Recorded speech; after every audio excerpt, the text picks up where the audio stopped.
Travel vision മീഡിയയുടെ Vietnam Hanoi city tour കാഴ്ചകൾ രണ്ടാം ഭാഗത്തിലേക്ക് ഏവർക്കും സ്വാഗതം.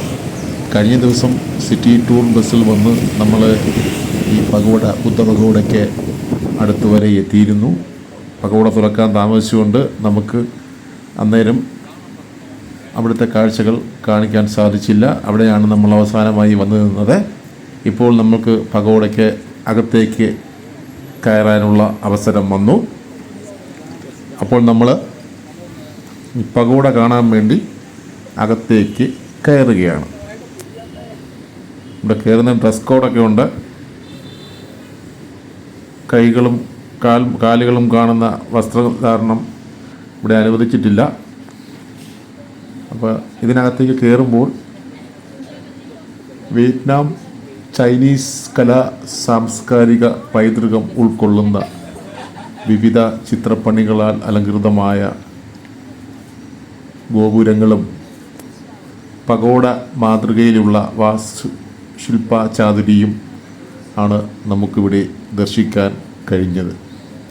വളരെ തുളുമ്പി നിൽക്കുന്ന ഒരു അന്തരീക്ഷം. ബുദ്ധമത വിശ്വാസികളുടെ പവിത്രമായ ഒരു ദേവാലയം. നമുക്ക് വിശ്വാസമുണ്ടെങ്കിലും ഇല്ലെങ്കിലും ഒരു വിശ്വാസപരമായ ഒരു സ്ഥലത്ത് പോകുമ്പോൾ അവിടുത്തെ എല്ലാ നിയമങ്ങളും പാലിക്കാനും നമ്മൾ ബാധ്യസ്ഥരാണ്. അതാണ് നമ്മുടെ സംസ്കാരം നമ്മളെ പഠിപ്പിക്കുന്നത്. പഗോഡ സന്ദർശിക്കാനെത്തിയ നിരവധി സന്ദർശകരോടൊപ്പം ഞാനും അതിൻ്റെ മനോഹരമായ ഭംഗി ആസ്വദിച്ചുകൊണ്ട് അവിടെ ആ പഗോഡയുടെ എല്ലാ ഭാഗത്തേക്കും നടന്നു. അപ്പോൾ ഇതാണ് ഇവിടുത്തെ പ്രധാന പഗോഡ. ബുദ്ധ ഭഗവാന്റെ പ്രതിമയാണ് ഇവിടെ ഇറക്റ്റ് ചെയ്തിട്ടുള്ളത്. അതിന് താഴെയെല്ലാം വളരെ മനോഹരമായ കൊത്തുപണികളോടെ വാസ്തുശില്പ സൗന്ദര്യം വാരി ചൊരിയുന്ന രീതിയിൽ അനേകം ചൈനീസ് വിയറ്റ്നാമീസ് വാസ്തുശില്പ മാതൃകയിൽ ധാരാളം കൊത്തുപണികൾ വരുത്തിയിട്ടുണ്ട്. ഏഷ്യൻ രാജ്യങ്ങളിലെല്ലാം ബുദ്ധനാണ് ദൈവം. അപ്പോൾ ഇതിൻ്റെ അകത്തെല്ലാം മറ്റ് വിയറ്റ്നാം ടൗണിൽ കണ്ടതുപോലെ തന്നെ നല്ല ഇനം മരങ്ങളും ചെടികളും എല്ലാം വെച്ച് പിടിപ്പിച്ച് ഒരു സമാധാന അന്തരീക്ഷം തുളുമ്പുന്ന കാമ്പസായിട്ട് ഇതിനെ നിർത്തിയിട്ടുണ്ട്. ഗൈഡഡ് ടൂർ വന്ന ആൾക്കാർക്കെല്ലാം ഗൈഡുമാർ ഇതിൻ്റെ ഓരോ സവിശേഷതകളും പറഞ്ഞ് മനസ്സിലാക്കുന്നുണ്ട്. ഇവിടെ പല കാലങ്ങളിൽ മഠാധിപതി ആയിരുന്ന ആൾക്കാരുടെ പ്രതിമകൾ, ചിത്രങ്ങളും മറ്റും ഈ ദേവാലയത്തിനകത്ത് നമുക്ക് ദർശിക്കാം. എല്ലാം കണ്ണിന് നല്ല ഒരു കാഴ്ച വിരുന്നേകുന്ന കൊത്തുപണികളോടുകൂടിയ കലാശില്പങ്ങളും വിഗ്രഹങ്ങളും മറ്റുമാണ് നമുക്ക് ഇതിനകത്ത് കാണാൻ സാധിച്ചത്. ഇതിന് ചുറ്റും വിശാലമായി കിടക്കുന്ന ഒരു കായൽ പോലെ തോന്നിക്കുന്ന ഒരു തടാകമാണ്. അപ്പോൾ ആ തടാകക്കരയിലുണ്ടായ ഒരു തുരുത്താണ് ഇത്തരത്തിൽ രൂപപ്പെടുത്തി ഒരു പാലം പണിഞ്ഞ് മെയിൻലാൻഡുമായിട്ട് ബന്ധിപ്പിച്ച് അവർ ഇപ്പോൾ ഒരു ബുദ്ധമത വികാരമായി അനുവർത്തിച്ചു പോരുന്നത്. കാണുവാൻ വളരെ മനോഹരമായ ഒരു സ്ഥലമായിരുന്നു. പഗോഡയിലെ കാഴ്ചകൾ എല്ലാം കണ്ട് നമ്മൾ പുറത്തിറങ്ങി. പുറത്ത് ഇതുപോലെ കുറേ സ്ട്രീറ്റ് വെണ്ടർമാരും മറ്റും സാധനങ്ങൾ നിരത്തി വച്ചിട്ടുണ്ട്. അതെല്ലാം കണ്ടുകൊണ്ട് കുറച്ചു നേരം അവിടെയൊക്കെ നിന്നു. അപ്പം നമുക്ക് നല്ല വെയിലുണ്ടായിരുന്നാൽ ഒരു തൊപ്പി വാങ്ങണമായിരുന്നു. ഇവിടെ നിന്നും ഏകദേശം ഇന്ത്യൻ രൂപ 50 രൂപ വില വരുന്ന വിയറ്റ്നാം ഡോഗ് കൊടുത്ത് വാങ്ങിച്ചു. അതായത് കൊച്ചു കുരങ്ങന്മാരെ കൊണ്ട് കൂട്ടിലടച്ചിരിക്കുന്നു. അങ്ങനെ അവിടുത്തെ സ്ട്രീറ്റ് കാഴ്ചകളെല്ലാം കണ്ട് നിന്നിട്ട് അപ്പോൾ നമ്മുടെ അടുത്ത ബസ് വരാനുള്ള സമയമായി. സ്റ്റോപ്പിലേക്ക് പോയി നമ്മൾ ആ ബസ്സിൽ കയറി വീണ്ടും നമ്മുടെ നഗരപ്രദക്ഷിണം തുടങ്ങുകയായി. വിയറ്റ്നാം നഗരത്തിൻ്റെ കാഴ്ചകൾ ഒപ്പിയെടുത്തുകൊണ്ട് നമ്മൾ വീണ്ടും അവിടെ നിന്ന് ഇങ്ങനെ യാത്ര തുടങ്ങി.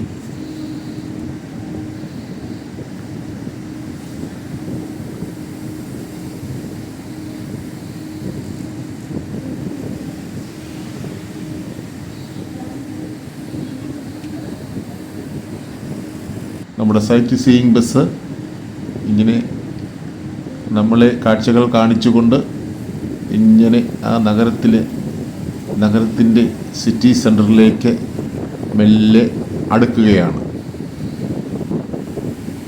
ഈ ബസ് നമ്മൾ താമസിക്കുന്ന ഓൾഡ് ക്വാർട്ടർ വഴി ഒക്കെ ചുറ്റിയാണ് അവസാനം നമ്മൾ കയറിയ ഓപ്പറ ഹൗസിൻ്റെ ഭാഗത്ത് അവസാനിക്കുന്നത്. നഗരത്തിലെമ്പാടും ചുവന്ന കൊടികൾ കാണാമായിരുന്നു. പ്രധാന ജംഗ്ഷനുകളൊക്കെ ഇവിടെ കമ്മ്യൂണിസ്റ്റ് പാർട്ടി ഭരിക്കുന്ന സ്ഥലമാണ്, ഏക പാർട്ടി ഭരണമാണ്. അപ്പോൾ എല്ലായിടത്തും ഇങ്ങനെ ചുവന്ന കൊടികൾ പാറിക്കളിക്കുന്നത് കാണാമായിരുന്നു. ഇപ്പം ഇതിവിടുത്തെ പ്രധാന സെക്രട്ടേറിയറ്റ് മന്ദിരമാണ്. സെക്രട്ടേറിയറ്റ് മന്ദിരത്തിൻ്റെ കാഴ്ചകളാണ് നമ്മളിപ്പോൾ കാണുന്നത്. എല്ലായിടത്തും ചുവന്ന കൊടികൾ മാത്രം. ഇതിന് മുമ്പിലുള്ള പരേഡ് ഗ്രൗണ്ടും അതിൽ റിക്രിയേഷൻ ഗ്രൗണ്ടും എല്ലാം ചുവന്ന കൊടികൾ, പച്ച നിറത്തിൽ വിരിച്ചിരിക്കുന്ന പുൽമേടുകളും ലാൻഡ്സ്കേപ്പിങ്ങുകളും എല്ലാം കൊണ്ടും കണ്ണിനും മനസ്സിനും വളരെ ആനന്ദം നൽകുന്ന കാഴ്ചകളായിരുന്നു. അപ്പോൾ ഈ കാഴ്ചകളൊക്കെ വാഹനത്തിലിരുന്ന് ഇവിടെയൊക്കെ നമുക്ക് വേണമെങ്കിൽ ഇറങ്ങി ഇതൊക്കെ പോകാം. നല്ല വെയിലുണ്ടായിരുന്നതിനാൽ ഞാൻ പിന്നെ അതിന് മെനക്കെട്ടില്ല. ആ വാഹനത്തിലിരുന്ന് തന്നെ പരമാവധി നഗര കാഴ്ചകൾ കണ്ട് തീർക്കുക എന്ന ലക്ഷ്യത്തോടെ നമ്മുടെ ബസ്സിങ്ങനെ മുന്നോട്ട് നീങ്ങുകയാണ്. ഓഡിയോ ഗൈഡഡ് ടൂറുണ്ട്. അതിൻ്റെ അകത്ത് ഓഡിയോ ഗൈഡിലൂടെ നമുക്ക് ഓരോ സ്ഥലം എത്തുമ്പോഴും അതിൻ്റെ കാര്യങ്ങളൊക്കെ ഇങ്ങനെ വിവരിച്ച് തരുന്നുണ്ടായിരുന്നു. 5-6 ഭാഷയുണ്ട്. ഇഷ്ടമുള്ള ഭാഷ തിരഞ്ഞെടുത്തുകൊണ്ട് നമുക്ക് അതിലിരിക്കാം. ഹനോയി എന്ന് വെച്ചാൽ വളരെ ഏൻഷ്യൻ്റായിട്ട് തോന്നിക്കുന്നതെങ്കിലും വളരെ മനോഹരവും വലുതുമായ ഒരു സിറ്റിയാണ്. അപ്പോൾ ഇവിടെ ശരിക്കും 2 ദിവസം തന്നെ വേണം ഈ സിറ്റിക്കകം തന്നെ ഒന്ന് കണ്ടു തീർക്കാൻ. നമ്മളിപ്പോൾ ഇതിൻ്റെ ഏതോ ഒരു കോണിക്കൂടി ഇങ്ങനെ പോകുന്നു മാത്രമേ ഉള്ളൂ. വിശാലമായിട്ടുള്ള ഏരിയ ഇനിയും കിടപ്പുണ്ട്. അപ്പോൾ അങ്ങനെ വരുമ്പോൾ ഇത് വാർ മ്യൂസിയം. ഇവിടെ പണ്ട് യുദ്ധത്തിൽ അമേരിക്കക്കാർ ഒഴിവാക്കിയിട്ട് പോയ കുറേ പീരങ്കികളും പട്ടാള ട്രക്കുകളും മറ്റും വെച്ചിരിക്കുന്നത് കാണാം. ഇതിപ്പുറത്ത് ഇതൊരു മുസോളിനി ഇതാണ്, മറ്റേ ഹിസ്റ്ററി മ്യൂസിയം. എല്ലാം അതിവിശാലമായ കാഴ്ചകളാണ്. ഇവിടെ എല്ലാം നമുക്ക് ഇറങ്ങി ഓരോരുത്തർ ടിക്കറ്റ് എടുത്ത് കയറണം. അപ്പോൾ എങ്ങനെ നമ്മുടെ യാത്ര തുടരുകയാണ് സുഹൃത്തുക്കളെ.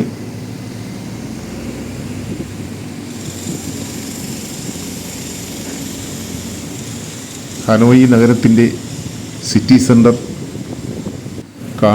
പൂർണ്ണമായും കാണുക, ആ നഗരത്തിൻ്റെ സൗന്ദര്യം ഒപ്പിയെടുക്കുക എന്ന ലക്ഷ്യത്തോടു കൂടി നമ്മുടെ യാത്ര ഇങ്ങനെ ഓരോ വഴികളും പിന്നിട്ട് മുന്നോട്ട് നീങ്ങിയാണ്.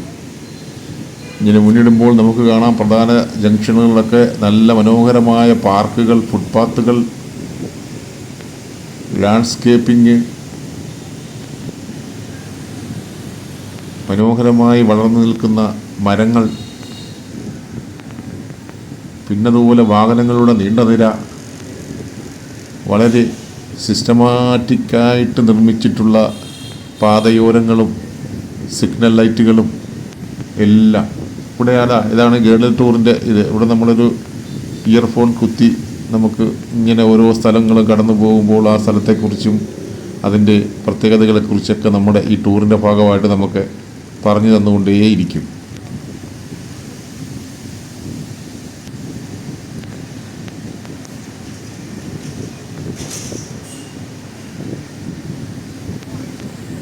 temple of literature. വിയറ്റ്നാം നഗര കാഴ്ചകൾ ഒരു രക്ഷയുമില്ല. എവിടെ നോക്കിയാലും മരങ്ങൾ മാത്രം. ഇത്രയധികം മരങ്ങൾ നിറഞ്ഞു നിൽക്കുന്ന ഒരു രാജ്യത്തിൻ്റെ തലസ്ഥാനം മറ്റ് എവിടെയെങ്കിലും ഉണ്ടോ എന്നുള്ളത് സംശയാസ്പദമാണ്.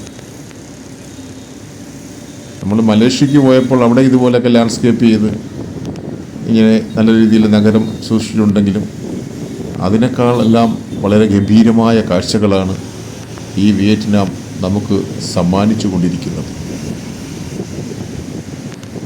ഈ ബസ്സിൽ യാത്ര ചെയ്യുമ്പോൾ നല്ല ഉയരത്തിലിരുന്ന് കാഴ്ചകൾ നന്നായി കാണാം എന്നുള്ളതാണ് ഈ ഹോപ്പ് ഓൺ ഹോപ്പ് ബസ്സിൻ്റെ പ്രത്യേകത.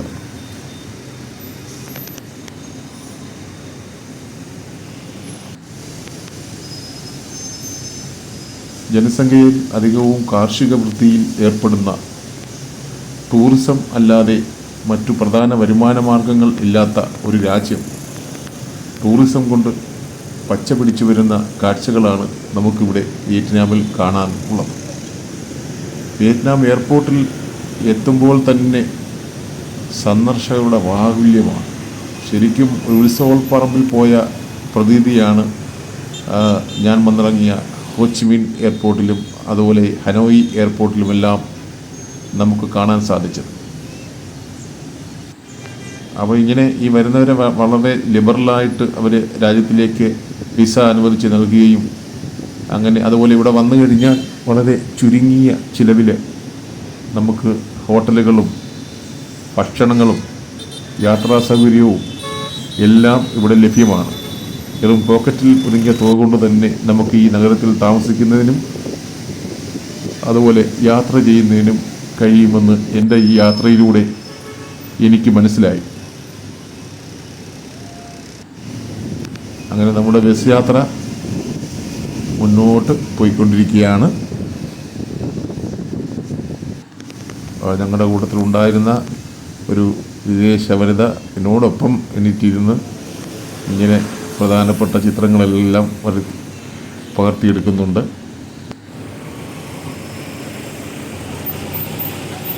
പ്രധാനപ്പെട്ട ജംഗ്ഷനുകളെല്ലാം തന്നെ കാണാൻ അതിമനോഹരമായ കാഴ്ചകളാണ് ഒരുക്കി വച്ചിട്ടുള്ളത്.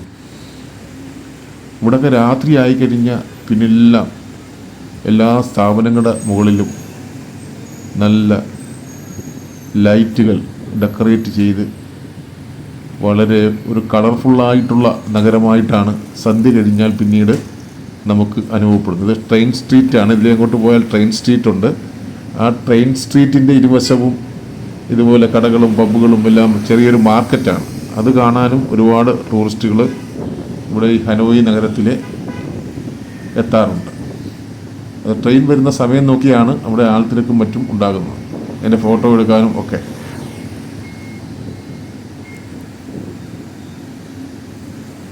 നമ്മുടെ യാത്ര ഇങ്ങനെ ഈ തിരക്കേറിയ നഗരത്തിലൂടെ തുടർന്നുകൊണ്ടേയിരുന്നു. തിരക്കുണ്ട്, എന്നാലും തിരക്കുള്ളതായിട്ട് നമുക്ക് അനുഭവപ്പെടുന്നില്ല. അതാണ് ഇവിടുത്തെ ട്രാഫിക് സംവിധാനം. മിക്കവാറും റോഡുകളെല്ലാം വൺ വേ ആണ്. വൺ വേ ആണ്, വൃത്തിയുള്ളതാണ്, അതുപോലെ കാണാൻ നല്ല ചന്തമുള്ളതാണ്. അപ്പം അങ്ങനെ ഞാനിനി അധികം വലിച്ചു നീട്ടുന്നില്ല. ബാക്കി കാഴ്ചകൾ കൂടെ കണ്ട് നമുക്ക് വീഡിയോ അവസാനിപ്പിക്കാം.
നമ്മുടെ വാഹനം ഇപ്പോൾ തിരക്കേറിയ ഓൾഡ് ക്വാർട്ടർ ഭാഗത്തേക്ക് കടന്നിരിക്കുകയാണ്. ഇവിടെയും മറ്റെല്ലാ ഇടത്തെയും പോലെ നല്ലപോലെ ലാൻഡ്സ്കേപ്പ് ചെയ്ത ഡിവൈഡറുകളും മരങ്ങളും കൊണ്ട് സമ്പന്നമായ പാതയോരങ്ങളാണ് നമുക്ക് കാണാൻ സാധിക്കുന്നത്. ശരിക്കും ഈ വിയറ്റ്നാമിലെ പാതയോരങ്ങൾ കണ്ട് നടക്കുന്നത് തന്നെ നല്ലൊരു കാഴ്ചയാണ്. അത് ഫുട്പാത്തുകൾ മാത്രമല്ല, നല്ല മനോഹരമായ കടകളും മറ്റു കാഴ്ചകളും എല്ലാം കണ്ടുകൊണ്ട് നമുക്ക് നടക്കാം. ഇപ്പോൾ ഓൾഡ് ക്വാർട്ടറിന് അകത്തൂടെയാണ് നമ്മുടെ വാഹനം പോയിക്കൊണ്ടിരിക്കുന്നത്. ഇതിലും തലങ്ങും വിലങ്ങും റോഡുകൾ കൊണ്ട് സമ്പന്നമാണ്. ഇത്രയധികം റോഡുകൾ ഉള്ളതിനാൽ ഇതിപ്പോൾ സെൻറ്റ് മേരീസ് കത്തീഡ്രലിന് മുന്നിൽ ഓൾഡ് ക്വാർട്ടറിൽ നമ്മുടെ ബസ് എത്തിയിട്ടുണ്ട്.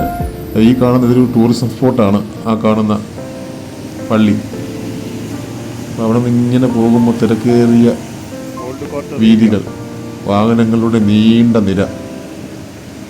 ഇതൊരു പഴയ ഫ്രഞ്ച് കോളനി ആയിരുന്നു ഈ ഓൾഡ് ക്വാർട്ടർ. അപ്പോൾ ഈ ഫ്രഞ്ച് കോളനി ആയിരുന്നു, ചെറിയ റോഡുകളൊക്കെയാണ്. പക്ഷെ എന്നിരുന്നാലും വൺ വേ വെച്ച് വാഹനങ്ങളൊക്കെ നല്ല സ്മൂത്തായിട്ട് കടന്നു പോകുന്നുണ്ട്. ധാരാളം ഷോപ്പിംഗ് മാളുകളും മറ്റ് വ്യാപാര സ്ഥാപനങ്ങളും ഒക്കെ ഉള്ള ഏരിയയാണ്. അപ്പോൾ അവിടെ നിന്ന് നമ്മൾ നമ്മുടെ സൈറ്റ് സീയിങ് ബസ് വീണ്ടും മുന്നോട്ട് പോവുകയാണ്.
സിറ്റി സൈറ്റ് സീയിങ് ബസ്സിലെ നമ്മുടെ ഹനോയ് നഗരത്തിലെ കാഴ്ചകൾ ഇവിടെ അവസാനിച്ചു. നമ്മുടെ ബസ് തിരികെ നമ്മൾ പുറപ്പെട്ട ഓപ്പറ ഹൗസിന് മുന്നിലെ കൗണ്ടറിന് സമീപം എത്തിച്ചേർന്നു.